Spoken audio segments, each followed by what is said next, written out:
Bonjour mes frères et sœurs en Christ. Je n'ai pas eu le temps de saluer beaucoup de monde ce matin, alors je le fais maintenant.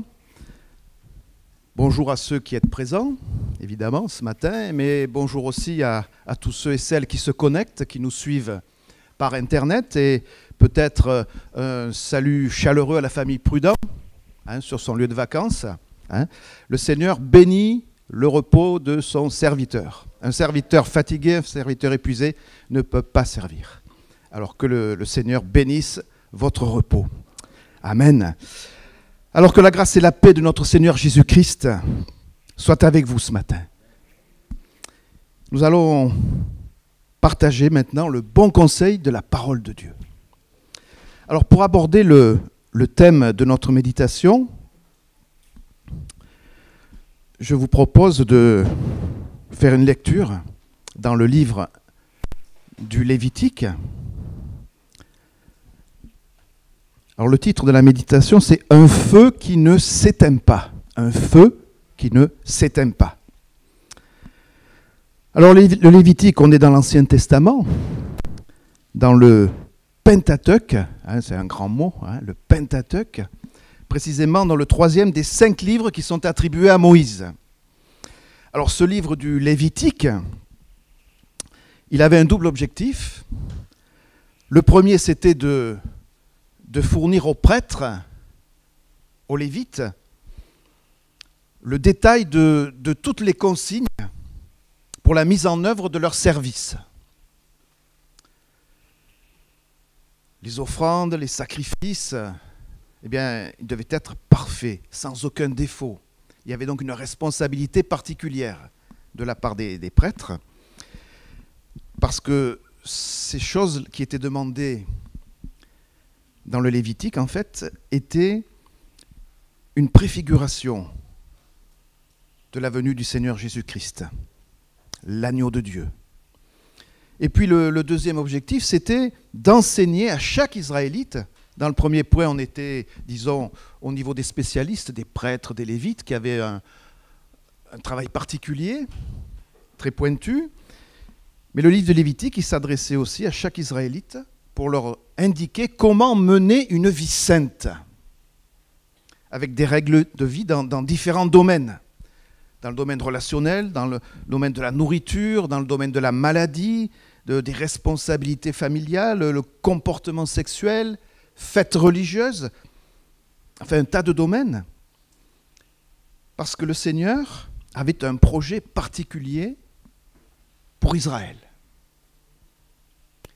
Et donc Israël ne pouvait pas se comporter de n'importe quelle manière, parce qu'il était censé être témoin de la gloire de Dieu, autour des nations qui habitaient la terre.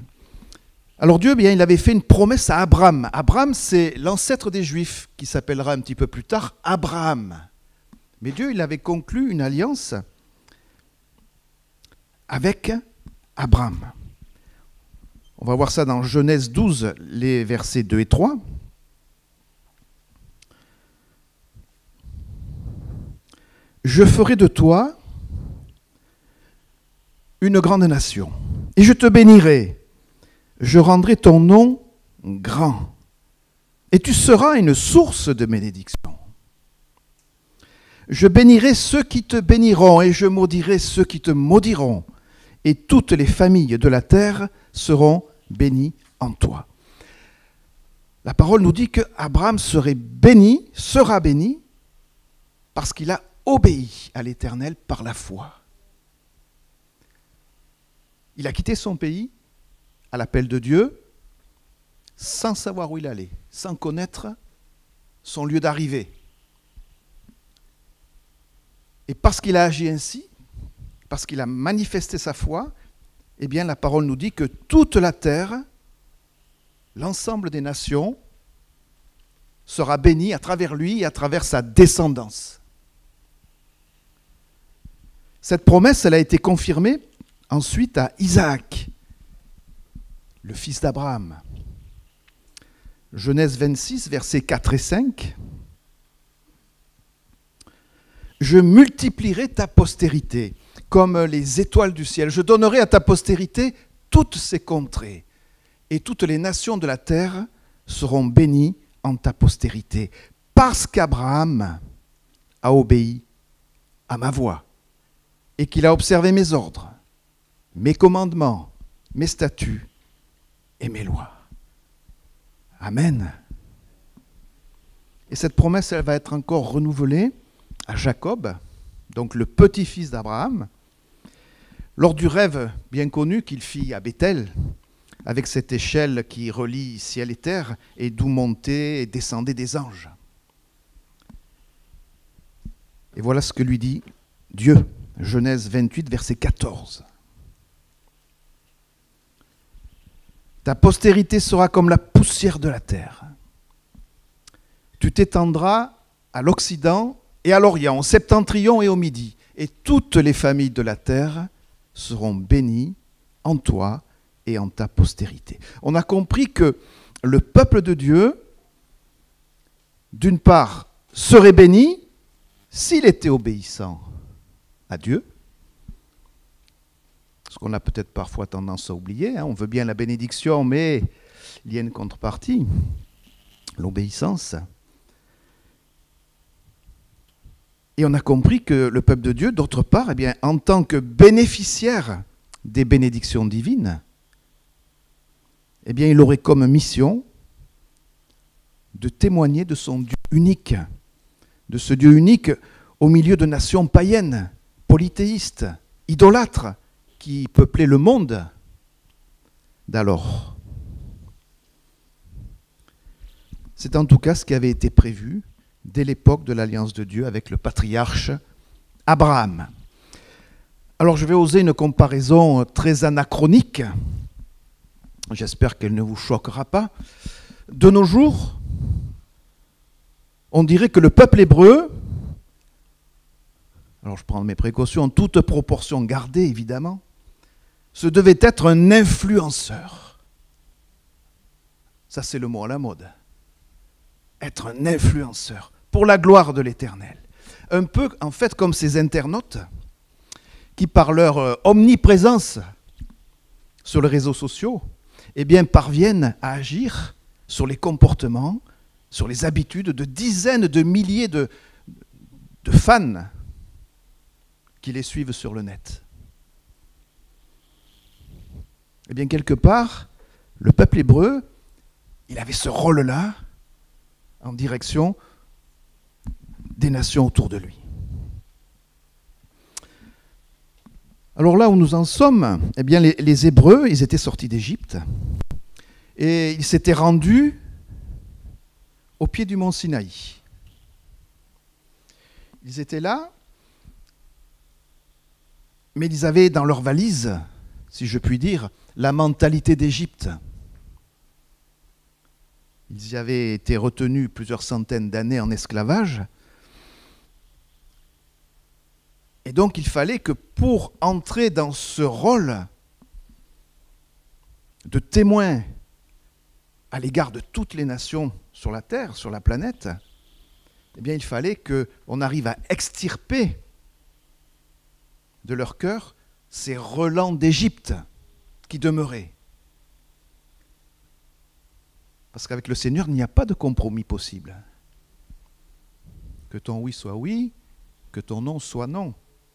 Il n'y a pas d'entre-deux. Le peuple de Dieu, il devait être préparé pour sa mission divine. Sa mission d'aller vers les autres, sa mission de témoigner du Dieu unique, de témoigner de Adonai, témoigner de Yahvé, témoigner de l'Éternel. Donc ça passait par un changement de mode de vie, évidemment, au plan personnel. Et puis il y avait les commandements de Dieu à intégrer, qui avaient été donnés quelque temps auparavant. Et puis ils avaient à faire l'apprentissage, eux pécheurs, d'une relation avec un Dieu saint, ce qui n'est pas une chose facile, puisque Dieu ne peut supporter le péché. Et puis le tabernacle, ce lieu de culte transportable qui abritait l'arche d'alliance à cette époque, venait d'être achevé. Tabernacle, ça vient d'un mot latin qui veut dire une tente.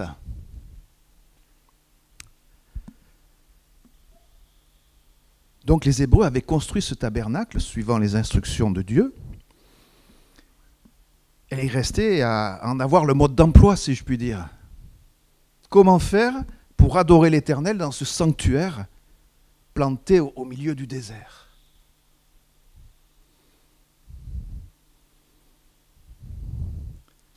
Comment restaurer un culte authentique après tant d'années passées en Égypte? Un culte qui ne soit pas pollué par les pratiques idolâtres importées d'Égypte. En fait, un culte auquel Dieu prenne plaisir.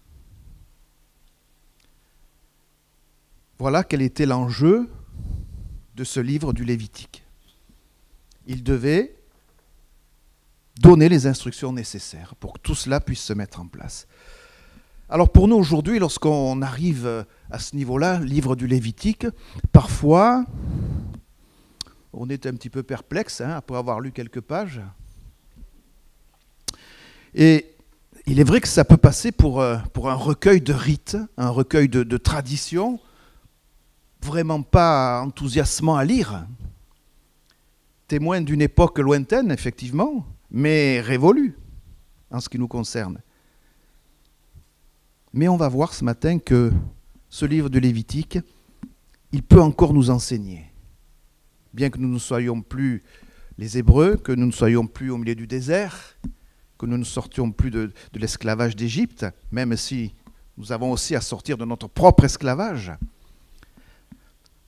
pour rejoindre le Seigneur. Et donc ce livre, il nous enseigne encore sur la nature et sur le caractère de Dieu.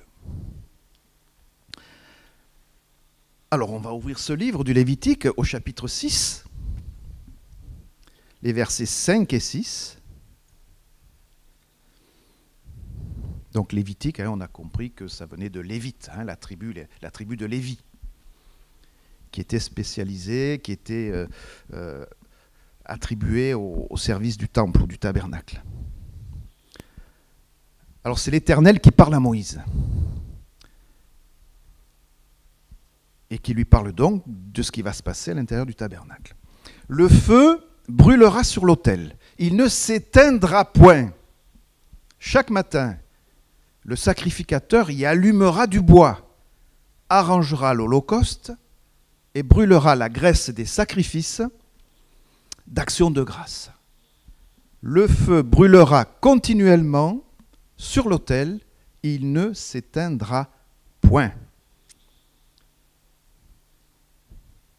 S'il est vrai que la pédagogie, c'est l'art de la répétition, alors nous sommes face à de la pédagogie divine.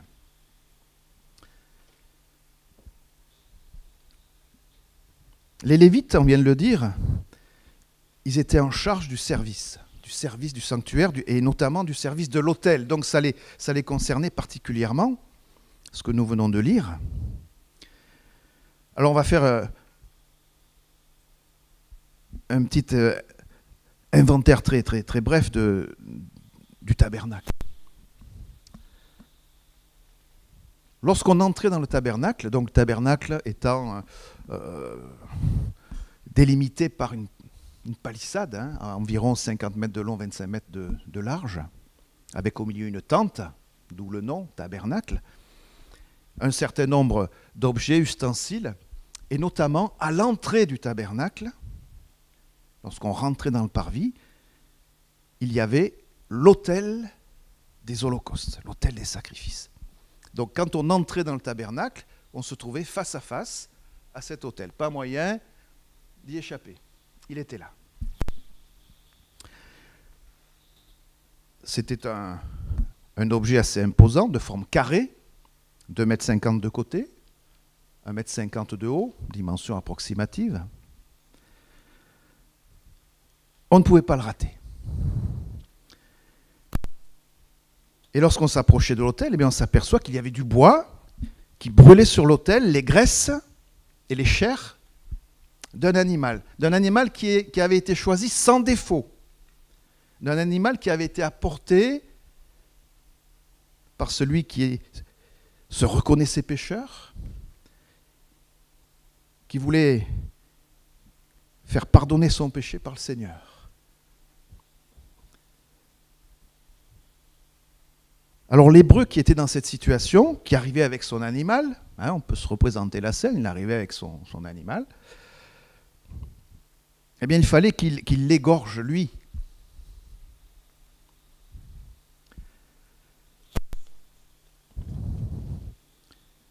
Et lorsque c'était fait, les prêtres qui avaient recueilli le sang, eh bien, ils faisaient l'aspersion du sang tout autour de l'autel. Évidemment, on fait le rapprochement avec la venue du Seigneur Jésus, l'agneau de Dieu, n'est-ce pas?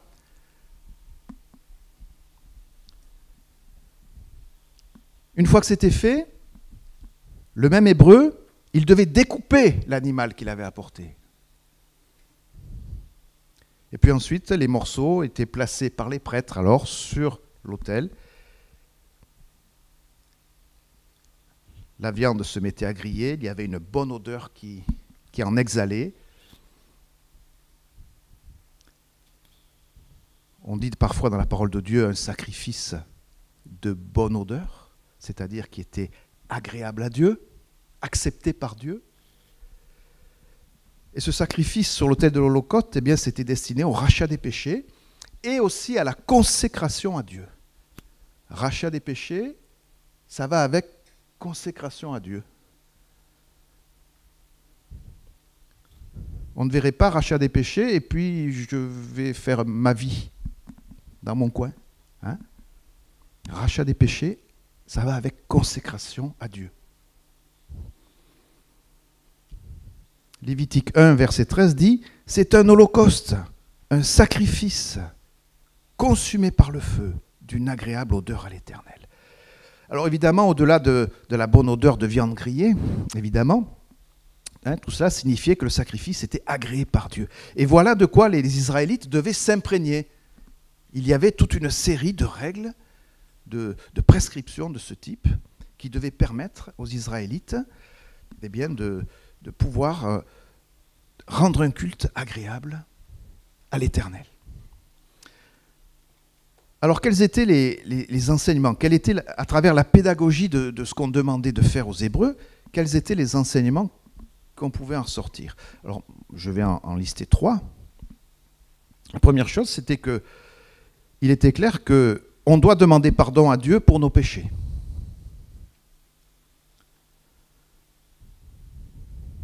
Sinon, on ne viendrait pas au tabernacle. On vient pour ça. Deuxièmement, deuxième point important, on devait comprendre que le sang doit couler pour effacer le péché devant Dieu. Troisième point, comprendre qu'un animal sans défaut peut être offert en sacrifice à la place du coupable et payer le prix de ses péchés. Une vie donnée pour qu'une autre puisse être sauvée. On pense évidemment à l'agneau de Dieu, à Jésus. Tout ça, c'était préfiguratif. Alors on a dit précédemment que le peuple de Dieu, eh bien, il devait se détourner des actes qui le rattachaient encore à son ancien mode de vie. Alors on peut peut-être objecter qu'en fait, leur faire pratiquer ce genre de sacrifice, c'était peut-être pas forcément la meilleure idée, parce que les sacrifices d'animaux, justement, ils étaient aussi pratiqués dans les religions païennes de l'Antiquité, et qui étaient contemporaines des Hébreux. Donc ils pouvaient voir aussi autour d'eux ce même type de manifestation. Mais il y avait des différences. On va essayer de les voir. Parce que si la forme extérieure du sacrifice pouvait paraître semblable pour l'observateur extérieur, il y avait une différence au niveau du sens qui était à donner à l'acte. Pour les païens, il s'agissait, à travers un sacrifice, de tentatives pour s'attirer les faveurs ou alors pour calmer la colère d'une pseudo-divinité. Tandis que pour les Hébreux, on l'a déjà dit, la mort de l'animal innocent et sans défaut était un substitut à la punition, qu'eux-mêmes méritaient à cause de leur péché. Et puis il y en a encore une différence, mais on y reviendra dans un petit moment. Il est dit aussi que les Lévites devaient alimenter le feu de l'autel avec du bois jour et nuit. Alors au passage, ça suggère d'ailleurs que ce combustible, ce bois, évidemment, il n'est pas tout seul là. Donc il fallait le collecter, il fallait le ramasser, peut-être même qu'il fallait aller assez loin, parce que je vous rappelle que nous sommes dans le désert et que la végétation, elle est quand même assez rare en ces lieux. Évidemment, aller chercher le bois, le ramasser, le ramener, ça pouvait être, me semble-t-il, une tâche peut-être un peu ingrate. Mais bon, les Écritures ne nous parlent pas de ce problème-là. Vous connaissez ce verset que je vais vous citer, du psaume 134 au verset 1.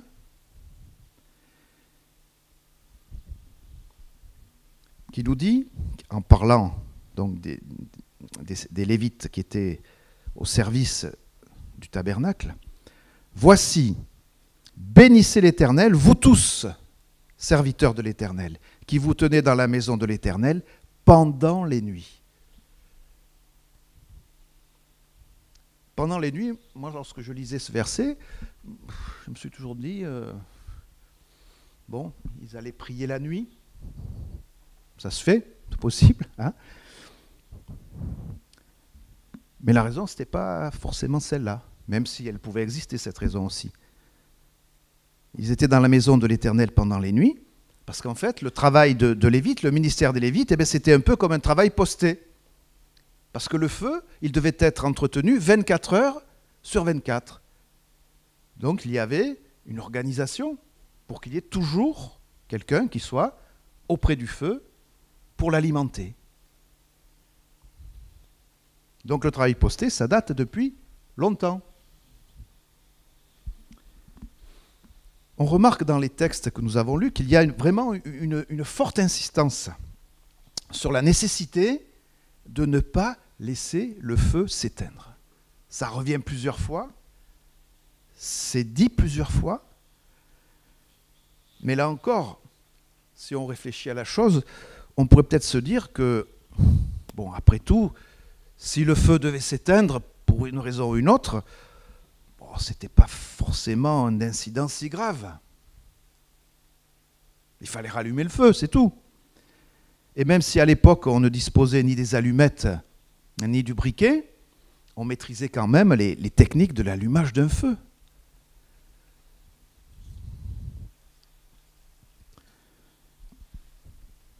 Pour allumer le feu à l'époque, donc on procédait soit par frottement entre deux morceaux de bois, un frottement rotatif, donc qui générait une chaleur, qui pouvait provoquer l'inflammation d'une matière sèche, de la paille, quelque chose comme ça.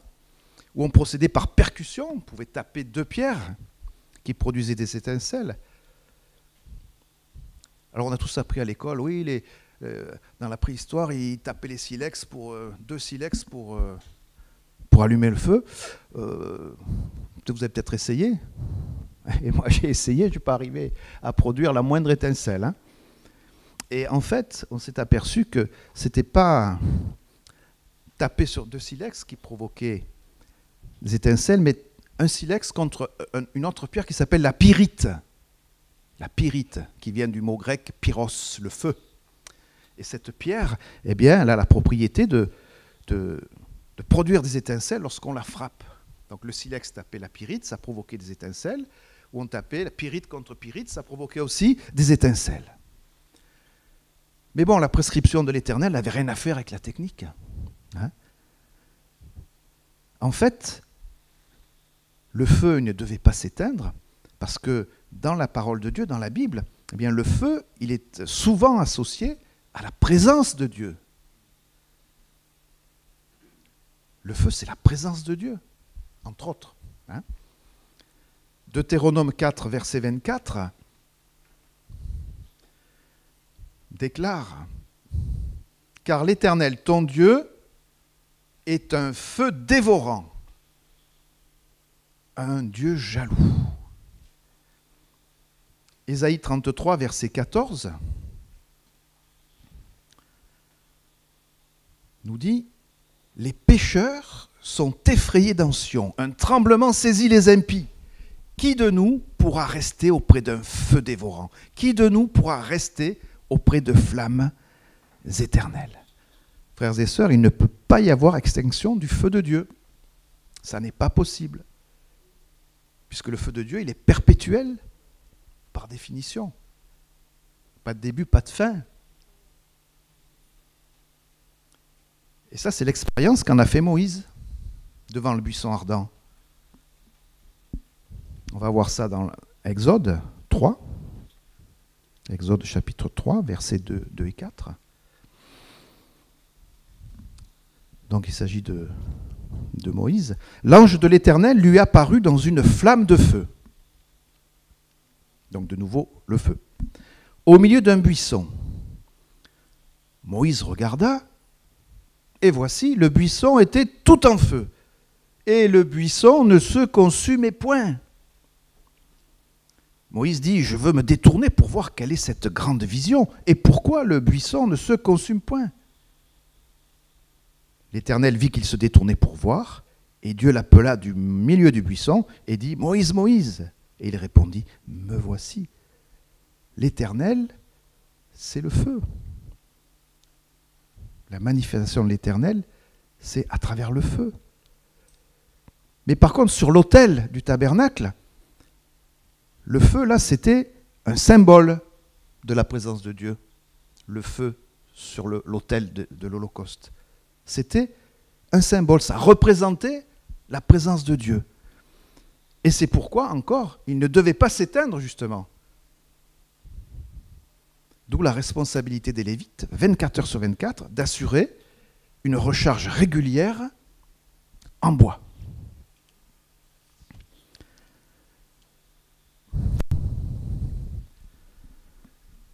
On revient sur la différence entre un autel païen et un autel de Dieu, qu'on a déjà évoqué tout à l'heure.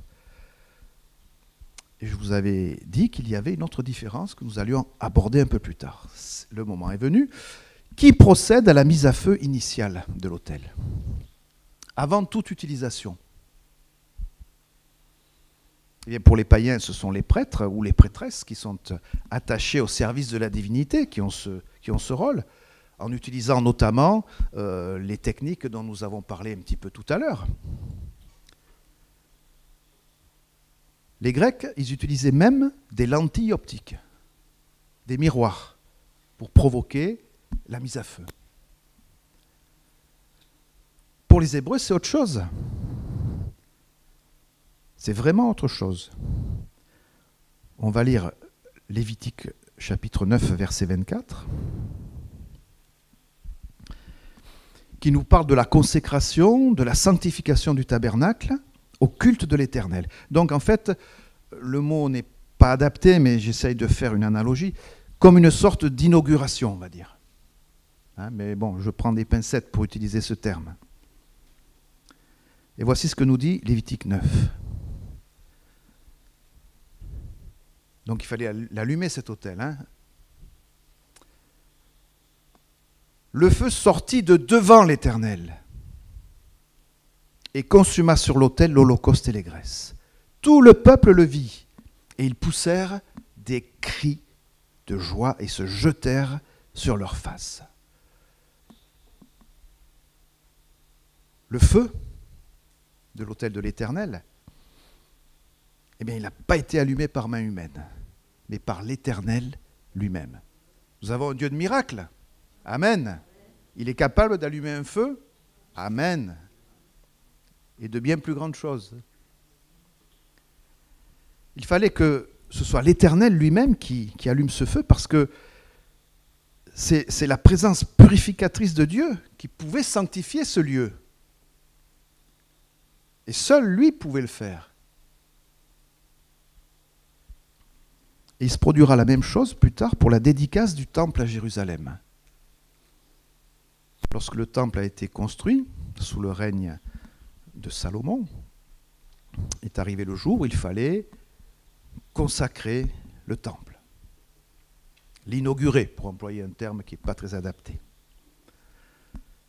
On voit ça dans 2 Chroniques 7, au verset 1. Lorsque Salomon eut achevé de prier, le feu descendit du ciel et consuma l'holocauste et les sacrifices, et la gloire de l'Éternel remplit la maison. Une nouvelle fois, Dieu a envoyé le feu du ciel brûler sur l'autel des holocaustes pour manifester son approbation, pour sanctifier ce lieu. Et aucun feu d'une autre source n'était tolérable à ses yeux. On pense évidemment tout de suite à l'expérience des fils d'Aaron. Aaron, c'était le grand prêtre, le grand Cohen, comme disent les Juifs, le grand Cohen. Et il avait 2 fils, Nadab et Abihu. Lévitique 10, verset 1-2. Les fils d'Aaron, Nadab et Abihu, prirent chacun un brasier. Ah, ils prirent chacun un brasier. Ils mirent du feu et posèrent du parfum dessus. Ils apportèrent devant l'Éternel du feu étranger, ce qu'il ne leur avait point ordonné. Alors, le feu sortit de devant l'Éternel et les consuma. Ils moururent devant l'Éternel. Pas de feu étranger dans la maison du Seigneur. Amen. Ça nous enseigne évidemment que les comportements charnels dans l'œuvre de Dieu, eh bien, ils conduisent leurs auteurs, pour le moins, dans une impasse spirituelle. Hein? Impasse définitive dans ce cas-là. Ces 2 versets que nous venons de lire, eh bien, ils font écho à ce qui a déjà été dit tout à l'heure dans Deutéronome 4, « Car l'Éternel ton Dieu est un feu dévorant, un Dieu jaloux. » Pas de feu étranger dans la maison du Seigneur. Dieu est jaloux de son feu. Parce que c'est une manifestation de son Saint-Esprit. Dieu condamne tout feu profane, parce que c'est une manifestation de l'esprit humain. Le feu de Dieu, manifestation du Saint-Esprit. Un feu profane, manifestation de l'esprit humain. Comportement charnel. La morale, si l'on peut dire, de ces 2 versets de Lévitique 10, c'est que en aucun cas, eh bien, on ne peut s'affranchir, lorsqu'on est dans le service du Seigneur, on ne peut s'affranchir de sa souveraineté pour avoir un service fructueux, efficace.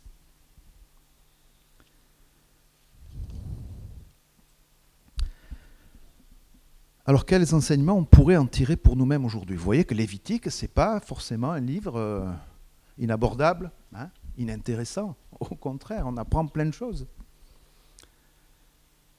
Parce que tout ce que nous avons examiné ce matin, tout ce que nous avons étudié ce matin, eh bien, ça préfigurait la venue de notre Seigneur Jésus-Christ.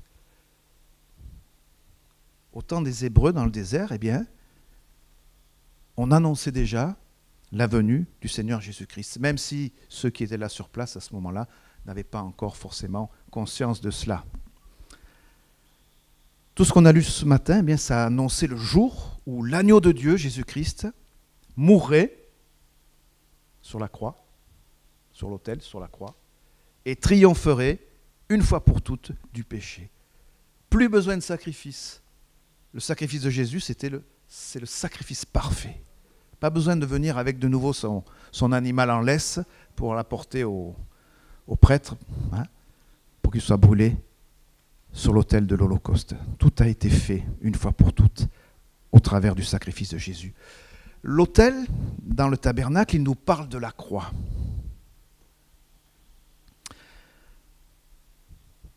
L'Holocauste et le sacrificateur nous parlent de Christ. Christ qui est à la fois victime sacrificielle, dont le sang pour le pardon des péchés a été versé, oui. Il est en même temps sacrificateur lui-même, à la fois victime sacrificielle et à la fois sacrificateur. L'Hébreu qui a mené un animal sans défaut au sacrifice pour qu'il soit brûlé sur l'autel, il devait l'égorger lui-même, on l'a dit. La tâche aurait peut-être pu être confiée au prêtre, par exemple. Mais ça nous parle de nous ce matin, de nous pécheurs, qui avons à mettre en œuvre une démarche personnelle. L'animal, il devait être égorgé par le pécheur, par celui qui l'a amené. Ce n'est pas le prêtre qui le faisait à sa place. Il n'y avait pas d'intermédiaire. Ça nous dit qu'on vient à la croix par une démarche personnelle. On ne vient pas à la croix parce qu'on est fils de chrétien. On ne vient pas à la croix parce qu'on a des amis qui nous ont amenés à l'église et puis, ma foi, on va faire comme eux parce que, bon, finalement, ils sont des braves gens, ils ont une bonne moralité, ils sont gentils, on va faire comme eux. Non. On vient à la croix dans une démarche personnelle. Personne ne peut le faire à notre place. On doit venir à la croix en confessant notre péché, en reconnaissant qu'il a été porté par Christ, qui lui est sans péché, comme l'animal sans défaut, pour subir la condamnation de Dieu à notre place. Comme dans le tabernacle, comme dans le temple. Mais tout cela a été réalisé une fois pour toutes par le Seigneur Jésus. Alors pour terminer ce matin, mon frère, ma sœur, on va dire que le Saint-Esprit, c'est la présence de Dieu dans le cœur du croyant. Et on a vu ce matin qu'il était associé au feu. Le Saint-Esprit est associé au feu. Alors mon frère, ma sœur, un jour, eh bien Jésus, il a enflammé ta vie par son Saint-Esprit. Lorsque tu t'es donné à lui, lorsque tu as reconnu ton péché, lorsque tu l'as accepté dans ton cœur, tu as accepté le sacrifice à la croix dans ton cœur, tu es devenu, nous dit la parole, le temple du Saint-Esprit, le tabernacle. Et oui, le tabernacle, c'est toi maintenant. Tu as le Saint-Esprit en toi. Il y a la flamme du feu de Dieu en toi.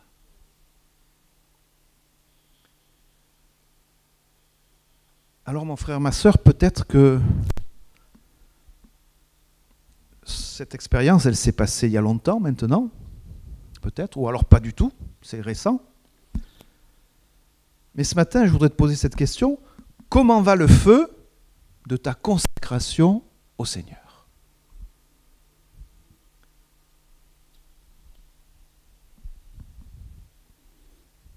C'est la question que se posaient les Hébreux, les Lévites. Hein. Comment va la flamme du feu de l'autel ? Comment va le feu de ta consécration au Seigneur ce matin ? Si ta flamme elle est brillante, alors je t'invite à l'entretenir ainsi. Ne relâche pas tes efforts. Mais si ta flamme elle s'est flétrie, si ta flamme elle s'est amoindrie, si ta flamme, elle est bien vacillante, peut-être qu'elle est proche du lumignon, comme dit la parole de Dieu. Lumignon qui fume. Il y a encore un peu d'espoir que ça se rallume. Si ce matin, tu réalises que tu as négligé l'entretien de ton feu,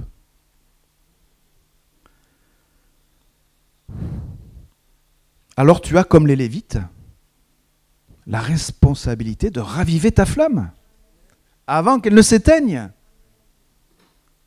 Parce qu'aux yeux de Dieu, il n'est pas question qu'elle s'éteigne, la flamme. Tu dois la raviver. Alors l'avantage que nous avons par rapport aux Lévites, c'est que nous avons le Saint-Esprit en nous déjà. Et que donc, c'est lui qui nous donne le vouloir et le faire. Donc même lorsque nous avons une action à entreprendre, lorsque le Seigneur attend de nous que nous nous engagions, on sait qu'on ne sera jamais seul en fait, parce que le Saint-Esprit est toujours là. Le Saint-Esprit est avec nous.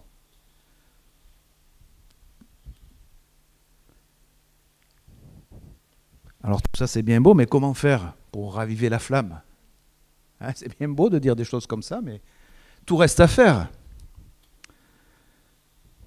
Eh bien, comme dans la parole, le livre du Lévitique, il donnait toutes les instructions nécessaires pour que la flamme ne s'éteigne pas. Et que nous disait la parole de Dieu? Rajoute du bois. C'est pas compliqué. Rajoute du bois. Et ton feu, il va repartir. Il y a toutes sortes de bois. Le bois de la prière. Le bois de la lecture de la parole. Le bois du témoignage. Le bois du service. Toutes choses qui vont ranimer ta flamme. Ne sois pas un consommateur ce matin. Ne sois pas un consommateur de sermons. Ne sois pas un consommateur de services. Bien sûr qu'on vient, on écoute la prédication de la parole. Bien sûr qu'on vient et qu'on peut recevoir de l'aide. Bien sûr. Mais ne sois pas un consommateur. Ranime ton feu. Ranime ton feu.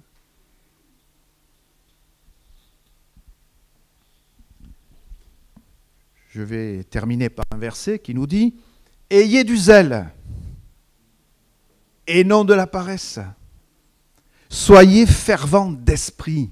Servez le Seigneur. » Seigneur, ce matin, merci pour ta parole qui a été prêchée. Je te remets celui ou celle dont le feu s'est refroidi, Seigneur. C'est toi qui donnes le vouloir et le faire. C'est vrai qu'il faut mettre du bois, Seigneur. Mais parfois, le bois, il faut aller le chercher loin. Parfois, c'est difficile. Peut-être que mon bois, je suis obligé de le trouver sur la montagne du découragement. Peut-être que mon bois, il est sur la montagne de la maladie.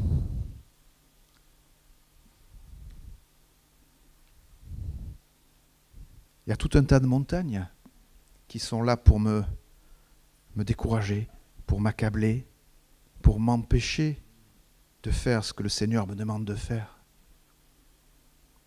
La montagne de la solitude, peut-être. Mais Seigneur, nous voulons nous rappeler que c'est toi, par ton Saint-Esprit, qui donne le vouloir et le faire. Amen. Que ton nom soit béni, Jésus, dans nos vies. Amen. Merci.